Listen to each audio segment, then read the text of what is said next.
Hai, apa kabar Anda semua? Selamat kembali di channel Tripoli Vlogs. Saya ingin kongsikan penjelajahan saya di kota Luxor. Daripada episode lepas, saya tidak sempat merekam perjalanan saya ke Luxor karena kad memori saya gunakan tidak dapat merekam video dengan baik. Tapi tidak mengapa, saya kongsikan sedikit pengalaman semasa saya dalam perjalanan menggunakan bus ke Kairo. Tiba di Bandar Kairo saya menaiki pesawat ke Luxor, jadi tidak memenatkan perjalanan saya. Kunjungan saya di Luxor, yang pertama kunjungi adalah The Valley of the Kings, juga dikenali sebagai Lembah Gerbang Raja-Raja. Sebahagian besarnya ditinggalkan dan dilupakan selepas kejatuhan kerajaan baru. Ia ditemui semula pada era modern pada awal abad ke-19. Kerja arkeologi penting pertama telah dijalankan oleh Giovanni Battista Belzoni pada tahun 1817 apabila dia menemui makam Seti I. Penemuan paling terkenal, makam Tutankhamun KV62, ditemui oleh Howard Carter pada tahun 1922 yang membawa perhatian meluas kepada lembah. Untuk bayaran masuk ke sini adalah sebanyak 600 pound Mesir untuk seorang dewasa. Bagi warga asing, pembayaran hanya boleh dibuat menggunakan kad kredit atau debit, sementara warga tempatan pembayaran juga boleh secara tunai.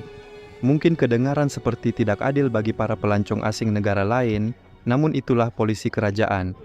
Keadaan ini memang berlaku di mana-mana tempat dalam negara Mesir, terutama tempat-tempat yang menjadi daya tarikan para pelancong asing.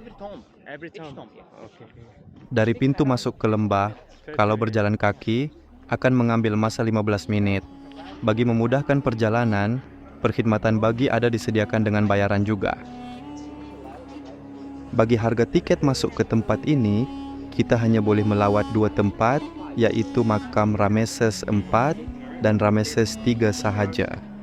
Bagi yang ingin melihat makam dengan lebih lanjut, bayaran tambahan juga ada disediakan mengikut kadar bayaran yang disediakan di kaunter pembayaran. Rameses IV ialah Fir'aun ketiga dari dinasti ke-20 Kerajaan Baru Mesir Purba.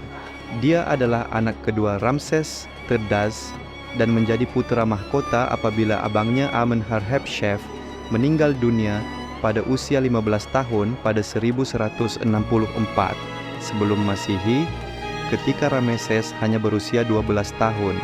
Kenaikan pangkatnya menjadi putra mahkota dicadangkan oleh penampilannya dalam adegan perayaan Min di kuil Ramses III di Karnak. Memang banyak simbol dinding di sekeliling makam Rameses IV. Simbol-simbol itu mungkin mempunyai maksud dan kisahnya. Inskripsi dinding di makam Rameses IV menunjukkan mantra ajaib dan teks agama yang direka untuk membimbing Fir'aun melalui bahaya akhirat. Prasasti ini adalah sebahagian daripada tradisi yang lebih besar dalam amalan pengebumian Mesir kuno, di mana teks seperti Book of Gates atau Book of Caverns digambarkan untuk membantu si mati dalam mengemudi alam rohani. Lukisan dinding dan hieroglif yang bertenaga menggambarkan pelbagai makhluk ilahi dan imej suci melambangkan perlindungan dan perjalanan matahari melalui dunia bawah tanah. Seterusnya, saya ke makam Rameses III, yaitu Fir'aun kedua dari dinasti ke-20 di Mesir Purba. Beberapa ulama mencatat masa pemerintahannya dari 26 Mac 1186 hingga 15 April 1155 sebelum Masehi. Dia dianggap sebagai Fir'aun terakhir kerajaan baru yang memiliki kuasa besar. Walaupun pemerintahan Rameses III penuh dengan konflik, tenteranya mengamankan sempadan empayar daripada cubaan pencerobohan asing oleh Libya dan orang laut Mediterranean yang misteri yang digambarkan pada dinding kuil mayat dan istana dirajanya. Dia mengambil harem ramai istri walaupun mereka akhirnya akan membawa kepada kematiannya. Pemerintahan Raja Dewa selama 31 tahun itu berakhir apabila dia menjadi mangsa plot pembunuhan yang rumit yang dikenali sebagai konspirasi harem. Seorang istri bawah umur, Tia, merancang untuk membunuh raja dan merampas takhta daripada pewaris Rameses yang ditetapkan untuk anaknya, putra Pentaware. Penyerang berjaya membunuh Ramses III.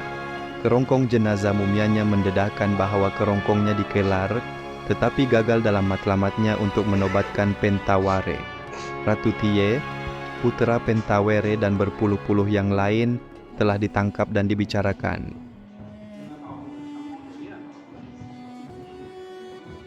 Terdapat beberapa bahagian makam Rameses II di Lembah Raja-Raja tidak boleh diakses oleh pelawat kerana perompak memecahkan bekas hiasan alabaster.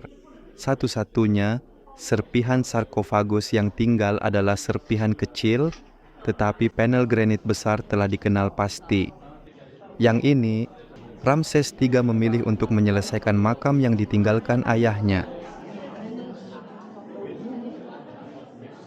Setelah selesai melihat makam-makam tadi, saya beredar untuk melihat suasana keadaan di lembah di luar sana.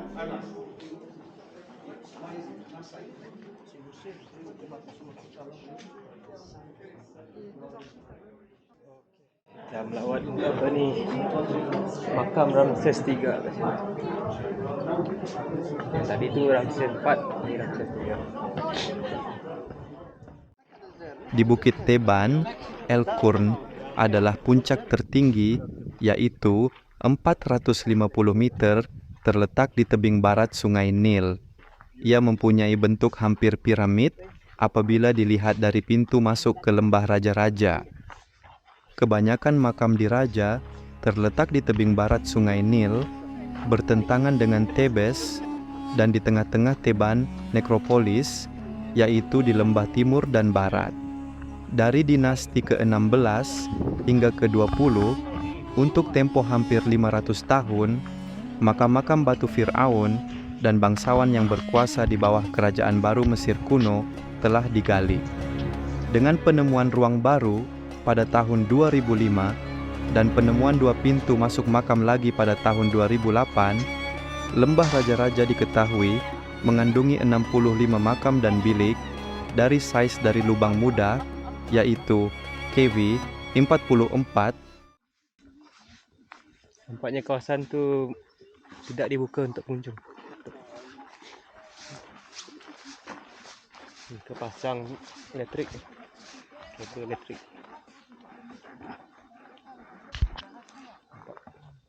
Hingga ke kubur kompleks, yaitu KV5, yang sahaja mempunyai lebih 120 bilik untuk anak-anak Rameses II. Panas, tapi tak berapa panas. Panas pun tidak. Merasa dingin saja. Sikit dah. Jadi hanya beberapa tempat saja. Tinggal satu tempat yang kami amati. Salah satu tiket tu lah. Hampir semua makam nampaknya telah dibuka dan dirompak pada zaman dahulu, tetapi ia masih memberi gambaran tentang kemewahan dan kuasa Fir'aun Mesir. Saya juga memasuki makam Ramses I. Ramses I ialah Fir'aun pengasas dinasti ke-19 Mesir Purba. Tarikh pemerintahannya tidak diketahui sepenuhnya.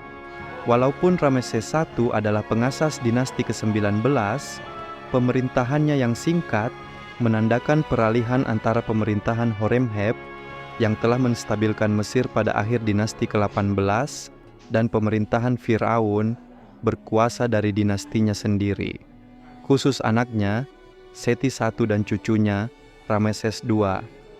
Pada asalnya, Rameses I bukanlah keturunan diraja, tetapi dalam keluarga tentera bangsawan dari wilayah Delta Nil. Dia adalah anak kepada seorang komander pasukan bernama Seti. Bapa saudaranya Kaim Waset, seorang pegawai tentera, berkahwin dengan Tamwajese, matron harem Amun Tutankhamun, yang merupakan saudara kepada Hui, Raja Muda Kush, jawatan penting negeri. Ini menunjukkan Status keluarga Ramses yang tinggi, Rameses I mendapat kasih sayang Horemheb, Firaun terakhir dari dinasti ke-18 yang huru-hara, yang pertama dilantik sebagai wazirnya. Oleh karena Horemheb tidak mempunyai anak yang masih hidup, dia akhirnya memilih Rameses untuk menjadi pewarisnya pada tahun-tahun terakhir pemerintahannya, mungkin karena Rameses I adalah seorang pentadbir yang berkebolehan dan mempunyai seorang anak lelaki dan seorang cucu untuk berjaya. Dia dan dengan itu mengelakkan sebarang kesulitan penggantian.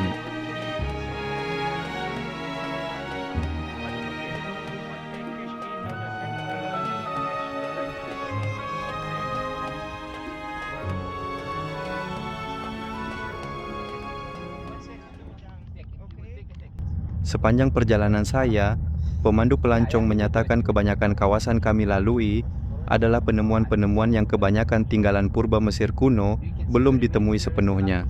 Oleh itu, saya melihat hampir sebahagian besar kawasan ini mungkin adalah penemuan.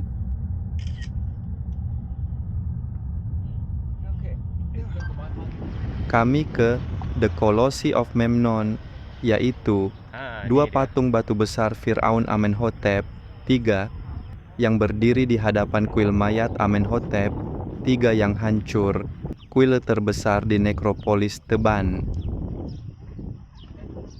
Orang Mesir kuno percaya bahwa Kolossi Memnon adalah patung penjaga raja yang diletakkan di pintu masuk kuil untuk melindungi raja dan mengusir roh jahat.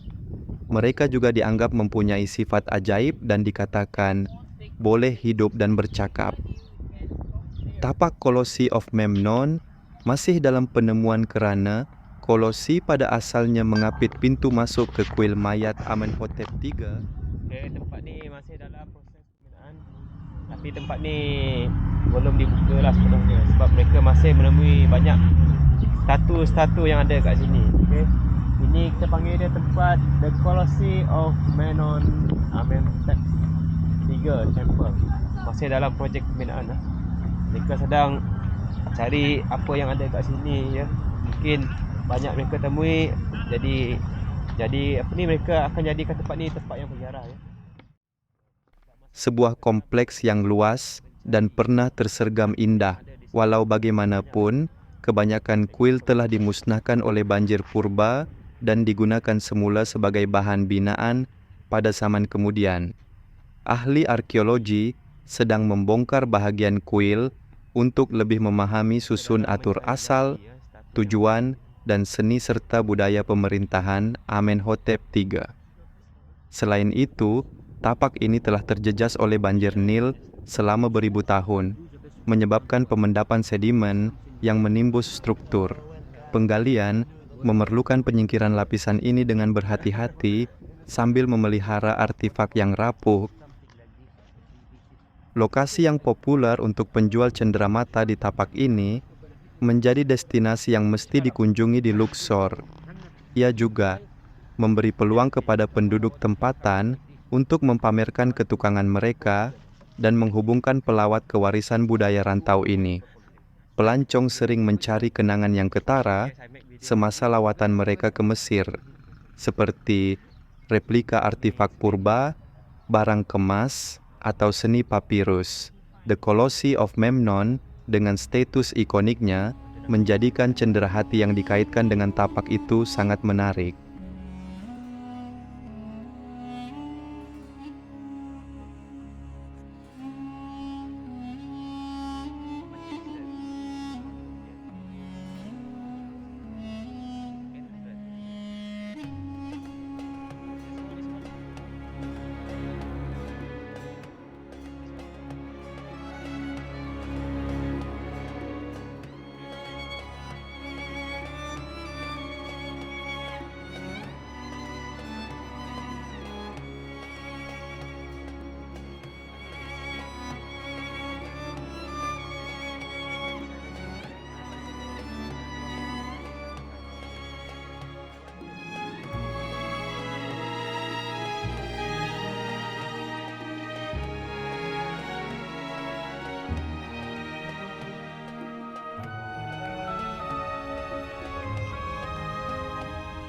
Dari Colossi of Memnon ke Mortuary Temple of Hatshepsut dengan jarak 3 km, kami dibawa ke situ untuk melihat kuil mayat Hatshepsut yang terletak di Deir el-Bahari.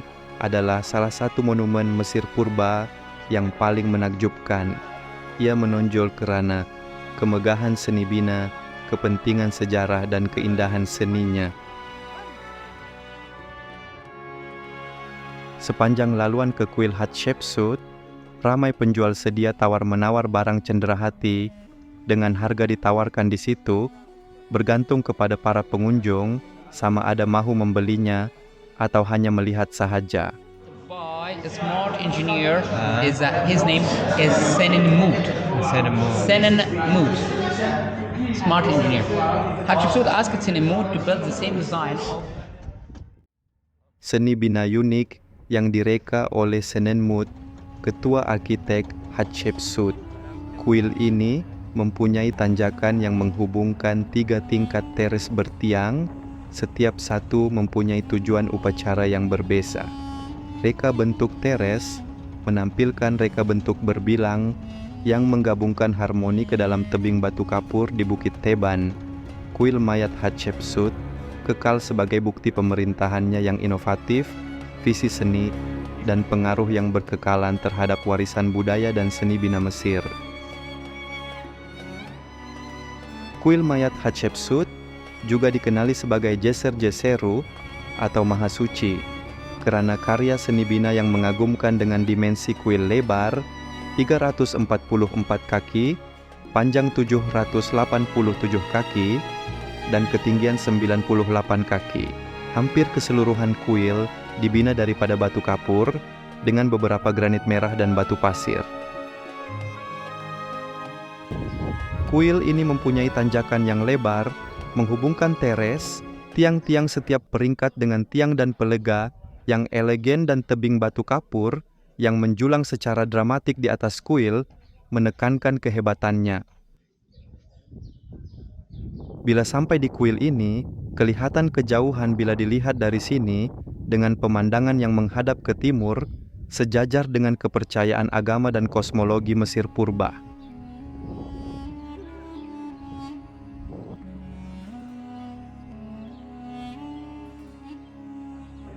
Lukisan dinding pada tiang kuil mayat Hatshepsut kaya dengan makna, menggambarkan Dewa Amun yang menghamili ibunya, Ratu Ahmose, menekankan bahawa hak Hatshepsut untuk memerintah telah ditetapkan oleh Tuhan dan kedudukannya sebagai wanita Fir'aun yang luar biasa di Mesir kuno. Lukisan dan ukiran menunjukkan Hatshepsut dinobatkan oleh Tuhan-Tuhan mengukuhkan kuasa ilahinya.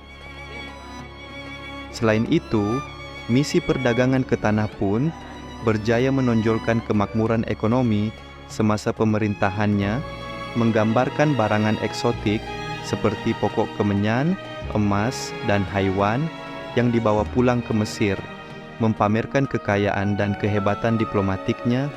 Pembinaan kuil dan patung menunjukkan sumbangan beliau kepada warisan budaya dan seni bina Mesir.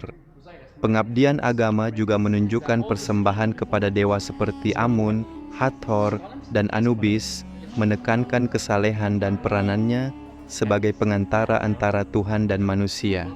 Lukisan haiwan yang dikaitkan dengan Tuhan, seperti lembu Hathor, mengukuhkan peranan kuil sebagai pusat rohani. Kuil mayat Hatshepsut belum diterokai sepenuhnya kerana saiz dan kerumitannya dengan sifat usaha pemeliharaan yang halus. Karya seni bina yang diukir secara rumit di dalam tebing dengan pelbagai teres dan ruang tersembunyi menjadikan penerokaan menyeluruh sebagai tugas yang besar dan memakan masa. Walaupun faktor lain seperti pembiayaan dan kerosakan sejarah memainkan peranan, gabungan skala seni bina dan keperluan pemeliharaan adalah sebab yang paling jelas untuk penerokaan yang tidak lengkap. Pada bahagian tanjakan yang lebar, menghubungkan 3 teres, memudahkan pergerakan dan akses untuk perarakan, imam dan pelawat. Tanjakan menggemakan konsep Mesir kuno tentang kenaikan, baik untuk jiwa Fir'aun ke akhirat dan untuk pengunjung-pengunjung yang mendekati tempat suci ilahi di tingkat atas. 3 teres besar, masing-masing dengan fungsi dan makna simbolik yang berbeza. Bagi teres pertama berfungsi sebagai pintu masuk dan asas kuil yang mempunyai halaman yang luas dan terbuka yang dibingkai oleh tiang pada baris lajur. Bahagian teres ini mewakili alam duniawi dan kuasa ketuhanan Hatshepsut ke atas Mesir dan berfungsi sebagai pengenalan kepada naratif kuil. Teres kedua berfungsi sebagai ruang ritual dan upacara. Ia diapit oleh taman yang subur dengan tumbuhan eksotik yang diangkut dari ekspedisi terkenal Hatshepsut ke Pun. Teres ini sebagai simbolik yang merapatkan alam duniawi dan ketuhanan, menekankan hubungan Hatshepsut dengan Tuhan seperti Hathor dan Anubis, dan mempamerkan peranannya sebagai penyedia dan pelindung. Sementara itu, teres ketiga berfungsi sebagai pusat suci dan ketuhanan kuil. Di situ ia menempatkan tempat perlindungan Amun-Re, dewa utama yang disembah di kuil. Ia juga melambangkan langit dan sfera ketuhanan yang memuncak di tempat kudus Amun-Re, serta mengukuhkan fungsi kuil sebagai kuil mayat dan ruang untuk penyembahan selepas kematian Hatshepsut. Reka bentuk keseluruhan kuil mencerminkan hasrat Hatshepsut untuk menegaskan kesahihan ilahinya dan kehadiran abadi sambil menyelaraskan dirinya rapat dengan Tuhan-Tuhan yang berkuasa. Saya juga melihat sebahagian lukisan dinding tidak dapat dilihat dengan jelas disebabkan pemusnahan disengajakan yang diarahkan oleh Thutmose III yang dikenali sebagai Damnatio Memoriae. Selepas kematian Hatshepsut, anak tirinya dan penggantinya berusaha untuk memadamkan warisannya, merosakkan patung, relief dan inskripsi yang menggambarkannya sebagai Fir'aun. Tindakan pemadaman yang disengajakan ini mengakibatkan kerusakan yang ketara pada elemen hiasan kuil dan struktur integriti. Walaupun hakisan semula jadi, rompakan dan aktiviti manusia turut menyumbang kepada kemerosotan kuil, image dan inskripsi Hatshepsut yang disasarkan adalah faktor utama di sebalik bahagian kuil yang tidak jelas atau tidak lengkap.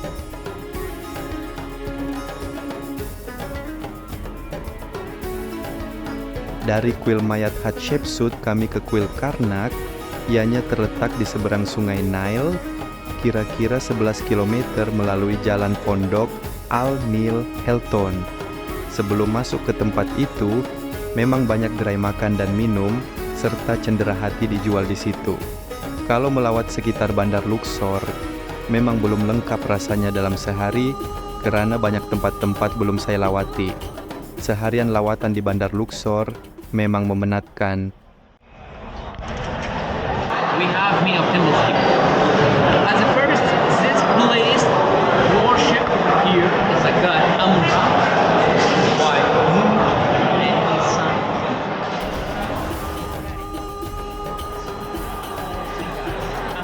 Struktur bangunan kuil Karnak adalah salah satu struktur keagamaan yang paling mengagumkan dan terbesar di dunia. Didedikasikan terutamanya kepada Tuhan Amun-Re, ia juga menghormati dewa lain seperti Mut dan Khonsu. Kuil ini berkembang lebih kurang 2000 tahun melalui sumbangan daripada pelbagai Fir'aun, menghasilkan susun atur seni bina yang luas dan rumit.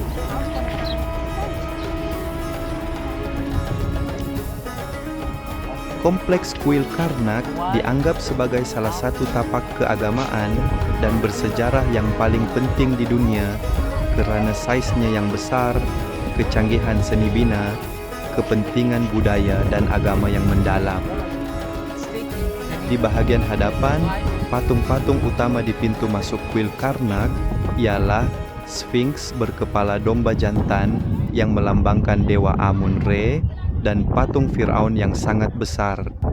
Ia juga sebagai simbolik untuk melindungi kuil dan ruang sucinya yang diapit laluan pererakan menuju ke tiang pertama.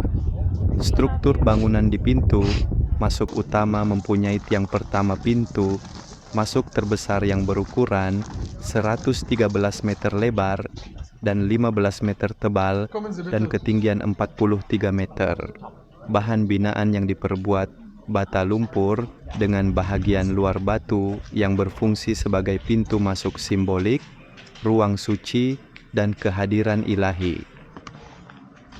Kuil Amun-Re yang merupakan bahagian tengah dan terbesar kompleks Karnak adalah kira-kira 853 kaki lebar pada titik terluasnya. Keseluruhan kompleks Karnak termasuk kuil subsidiari seperti kuil Mut dan kuil Khonsu, meliputi kawasan seluas kira-kira 2 km persegi.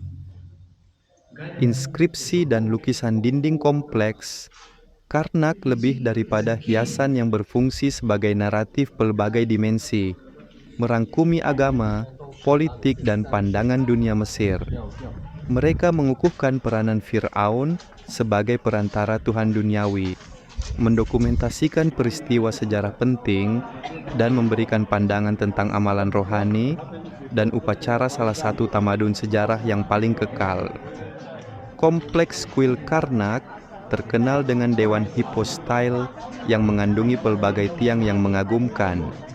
Di sepanjang laluan perarakan, dalam kompleks pecahan struktur tiang mempunyai 12 lajur di baris tengah, berketinggian 69 kaki dengan kepala papirus, 122 lajur di sekelilingnya yang lebih pendek dengan kepala papirus tertutup. Selain Dewan Hippostyle, kompleks Karnak menampilkan beberapa jalan lain yang diapit oleh Sphinx atau tiang, bergantung pada laluan tertentu. Ada sebahagian struktur tiang, dinding mungkin dibiarkan tidak lengkap dengan sengaja supaya ia boleh digunakan semula untuk proyek pembinaan lain atau patung baharu. Kecatatan pada batu yang ditemui retak atau rosak pada batu. Semasa ukiran mungkin ia terbengkalai. We are now in the section of temple.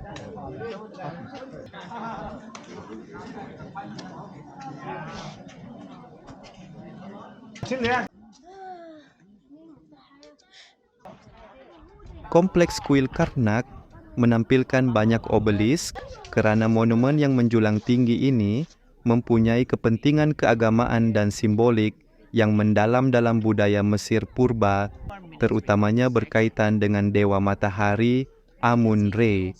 Inilah sebabnya Karnak dan kuil Mesir secara amnya dihiasi dengan pelbagai obelisk. Obelisk terkenal di Karnak ialah obelisk Hatshepsut hampir 100 kaki. Ini bertujuan untuk menghormati Amun dan mempamerkan pemerintahannya sebagai salah seorang pemerintah Mesir yang paling berkuasa. Thutmose III dan IV serta Fir'aun lain juga mendirikan obelisk di kompleks itu, menambah kemegahan dan kepentingan rohani kuil itu.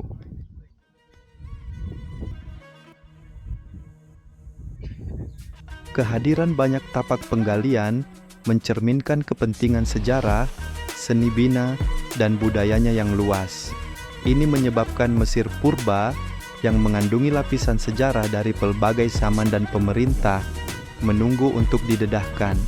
Setiap penambahan sering mengubah suai, mengembangkan atau menindih struktur terdahulu, mewujudkan tapak arkeologi berbilang lapisan dan menguraikan lapisan ini serta mendedahkan urutan sejarahnya. Ini adalah kuil timur Rameses II. Hari ini kebanyakan kuil terletak dalam runtuhan, tetapi penggalian dan pemulihan yang berterusan terus mendedahkan susun atur asal, unsur hiasan dan inskripsi. Apa yang tinggal memberikan pandangan tentang amalan keagamaan, pencapaian artistik, dan cita-cita politik Rameses II. Ini bahagian open air museum. Kat sini dia dah. Di kompleks kuil Karnak, terutama di kawasan Open Air Museum, mempunyai batu-batu yang tidak tersusun atau kelihatan berselerak. Bahagian ini biasanya mewakili zon yang pembinaannya tidak lengkap, kawasan yang telah dibongkar pada zaman dahulu, atau tempat yang digunakan sebagai penyimpanan batu atau bengkel. Macam tu. Okey. Kalau kamu tengok satu tu. Banyak batu masih belum dipasang karena ahli arkeologi berusaha untuk membuat katalog dan mengkajinya. Biasanya ditemui berhampiran kuil tapak penyimpanan batu, patung, dan serpihan yang pecah. Sesetengah blok kekal berselerak, sama ada tidak digunakan atau salah letak. Batu-batu ini mungkin telah digali dan diangkut untuk pembinaan, tetapi tidak pernah digunakan karena pembinaan belum selesai.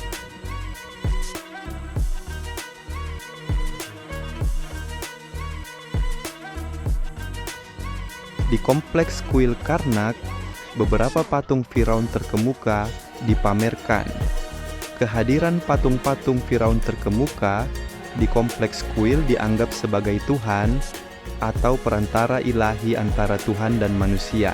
Pada dasarnya, patung-patung Firaun di Karnak adalah untuk mengekalkan warisan dalam konteks suci dan monumental, salah satu tapak keagamaan terbesar di Mesir.